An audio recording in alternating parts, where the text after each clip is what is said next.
அப்படிங்கிற மாதிரி ஒண்ணு கொடுத்துருக்காங்க. அது எப்படின்னாக்கா பொது நிதி, வரி, செஸ், மறைமுக வரி. செஸ் பத்தி நான் இப்பதான் சொல்லி தந்தேன். அதை மீன் பண்ணி ஒரு கொஸ்டினும் கேட்டிருக்காங்க.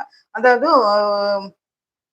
பொது நிதி எதுக்கு வரும், செஸ் வரி எதுக்கு வரும், செஸ் எதுக்கு வரும், மறைமுக வரி எதுக்கு வரும் அப்படிங்கிற மாதிரி கேட்டிருக்காங்க. அதுக்கு 4 ஆப்ஷனை மாத்தி மாத்தி கொடுத்துருக்காங்க. சரியான ஆப்ஷனை நம்ம கண்டுபிடிக்கிறோம். பொறுத்துகையில அப்படித்தானே கொடுப்பாங்க, அதே மாதிரி. சரி, பொது நிதி இங்க என்ன கொடுத்துருக்காங்க? வரிக்கு வரி, வரி அரசின் நிதி, செஸ் ஜிஎஸ்டி, மறைமுக வரி கட்டாய செலுத்துவே அப்படின்னு சொல்லி மாத்தி கொடுத்துருக்காங்க. இப்ப நம்ம பொது நிதி பார்ப்போம். பொது நிதினாலே என்னதான்? அரசாங்கத்தினுடைய பணம் தான். சரிங்களா? அப்ப இதனுடைய சரியான ஆன்சர் அரசின் நிதி. வரிங்கிறது கட்டாயமா அரசாங்கத்துக்கு செலுத்த வேண்டிய தொகை. அப்ப வரிங்கிற ஆப்ஷனுக்கு ஏத்தால கட்டாயம் செலுத்துகை அப்படின்னு வந்துடும்.